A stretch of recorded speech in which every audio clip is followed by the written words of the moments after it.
Hello प्यारे बच्चों, आप सभी का अपना यूट्यूब चैनल YRS क्लास में बहुत बहुत स्वागत है।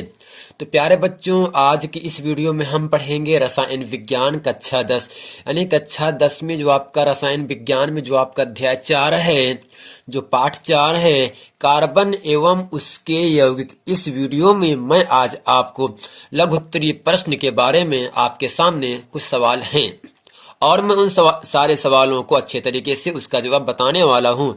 तो प्यारे बच्चों, जो लघुत्तरीय प्रश्न होता है एग्जाम में 4 नंबर के लिए आपसे पूछा जाता है।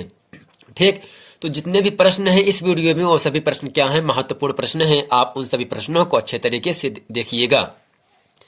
तो प्यारे बच्चों, चलते हैं प्रश्न नंबर 1 की तरफ। प्रश्न नंबर 1 कह रहा है, निम्नलिखित यौगिकों का IUPAC नाम लिखिए।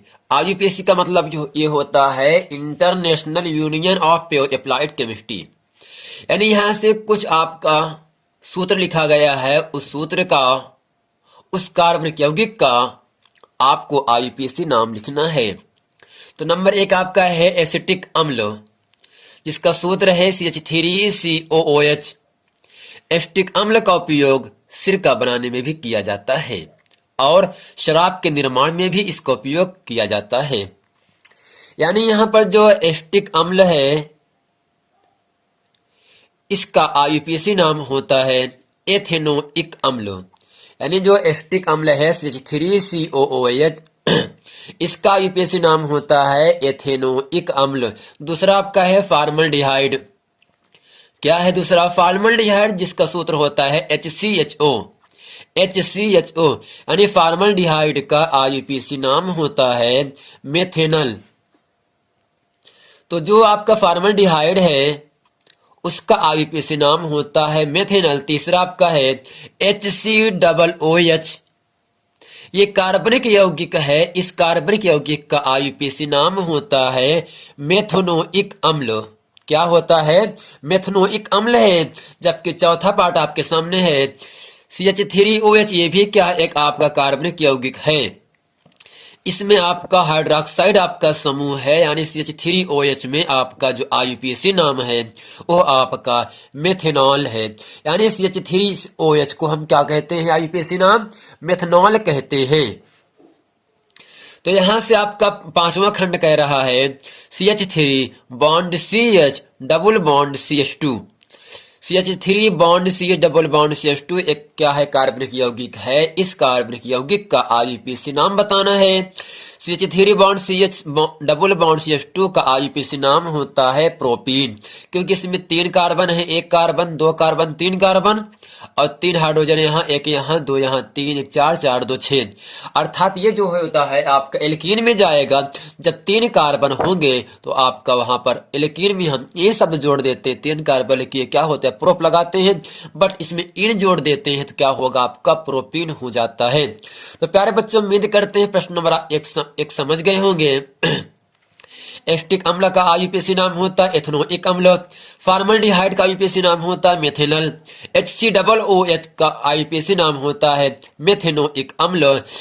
CH3OH का IUPAC नाम होता है methanol. CH3 bond CH double bond CH2 का IUPAC नाम होता है प्रोपीन। प्यारे बच्चों, उम्मीद करते हैं प्रश्न नंबर आप 1 समझ गए होंगे। चलते हैं प्रश्न नंबर 2। प्यारे बच्चों, जो प्रश्न नंबर 2 है एग्जाम में कई बार प्रश्न पूछा है, तो उम्मीद करते हैं जो परीक्षा होने वाली है उसमें यह प्रश्न आपसे पूछे जाएंगे।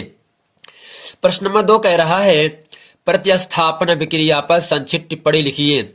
या इस तरह से पूछ सकता है प्रश्न, प्रतिस्थापन अभिक्रिया से आप क्या समझते हैं? तो सबसे पहले काली पेन से आपको हेडिंग करना है प्रतिस्थापन अभिक्रिया। जब काली पेन से आप हेडिंग कर दोगे तो आपको नीले पेन से लिखना, जिस प्रकार से हम लिखे हैं सेम ऐसे ही आपको भी लिखना है।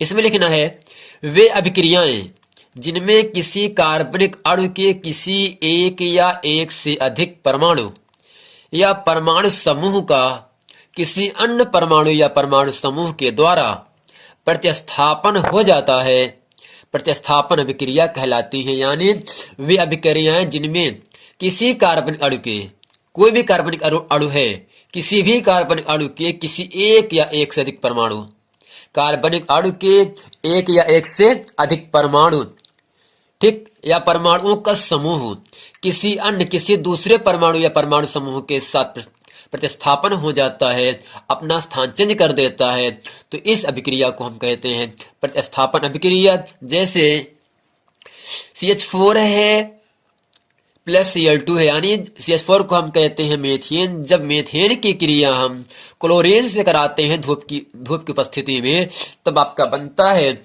CH3Cl, जिसका सूत्र होता है क्लोरोमीथेन, प्लस HCl भी बनता है। HCl का हाइड्रोजन क्लोराइड है, जिसे कहते हैं HCl अम्ल भी कहते हैं। यानी यहां से जब मेथेन की क्रिया हम क्लोरीन के साथ कराते हैं धूप की उपस्थिति में, तो आपका क्लोरोमीथेन, जिसका सूत्र होता है CH3Cl प्लस HCl, जिसे कहते हैं हाइड्रोजन क्लोराइड कहते हैं। तो प्यारे बच्चों, उम्मीद करते हैं प्रश्न नंबर 2 आप समझ गए होंगे। चलते हैं प्रश्न नंबर 3 पर। प्रश्न नंबर 3 ये भी एग्जाम में कई बार प्रश्न पूछा है, तो उम्मीद करते हैं ये प्रश्न आगामी परीक्षा जो होने वाली है ये प्रश्न पूछे जाएंगे। प्रश्न नंबर 3 कह रहा है साबुनीकरण पर संक्षिप्त टिप्पणी लिखिए, या इस तरह से भी पूछ सकता है साबुनीकरण से आप क्या समझते हैं। तो कुछ नहीं, उन सब का उत्तर आपका एक ही होगा, साबुनीकरण किसे कहते हैं। तो सबसे पहले काली पेन से हेडिंग करके लिखेंगे साबुनीकरण। इसमें लिखेंगे उच्च अणुभार वाले मोनोकार्बोक्सिलिक अम्लों के सोडियम तथा पोटेशियम लवण साबुन कहलाते हैं। ये तेलों और वसाओं के NaOH, जिसे कहते हैं सोडियम हाइड्रोक्साइड, या KOH, जिसे कहते हैं पोटेशियम हाइड्रोक्साइड, द्वारा जल अपघटन से प्राप्त किए जाते हैं।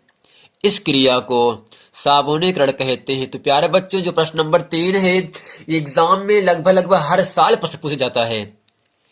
जो साबुनीकरण की क्रिया है, ये हर साल प्रश्न किसी ना किसी राज्य में पूछे जाते हैं।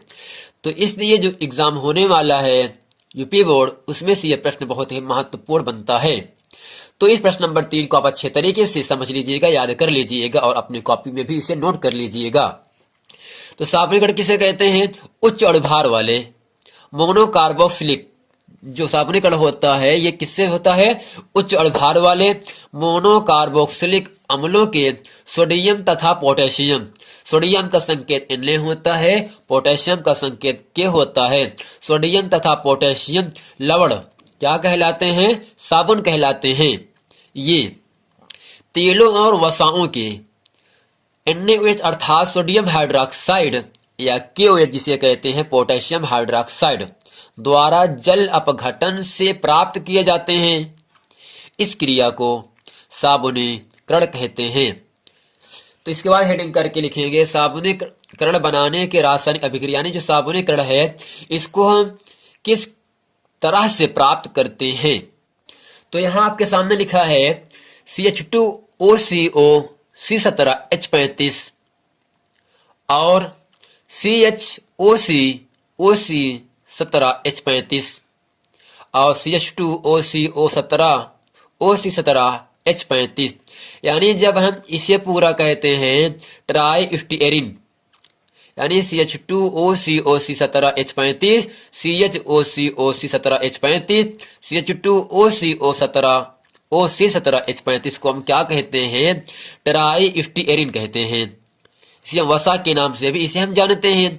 यानी जब ट्राई स्टीयरिन की क्रिया हम सोडियम हाइड्रोक्साइड या पोटेशियम हाइड्रोक्साइड के साथ कराते हैं, तब आपका बनता है CH2OH CHOH CH2OH plus 3C17H35 COONA।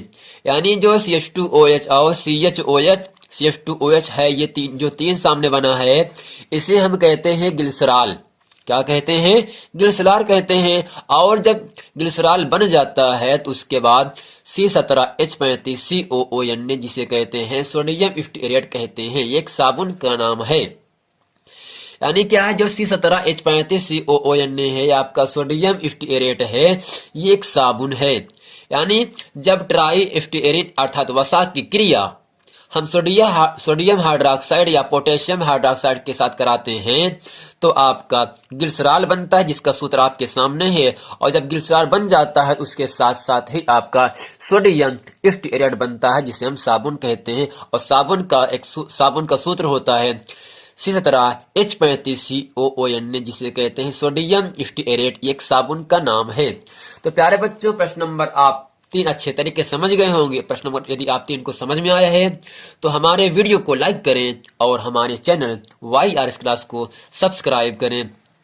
यदि आपने इसके पहले का वीडियो नहीं देखे हैं तो आपसे निवेदन है कि आप उन सभी वीडियो को देख लें, ताकि वो सभी प्रश्न अच्छे तरीके से आपको समझ में आ जाए। यदि आपने अभी तक हमारे चैनल YRS क्लास को सब्सक्राइब नहीं किए हैं तो आप जरूर इसे सब्सक्राइब कर लें और अपने दोस्तों में खूब शेयर करें, ताकि आने वाला वीडियो आप तक आसानी से पहुंचता रहे। मिलते हैं अगले वीडियो में, तब तक के लिए थैंक यू।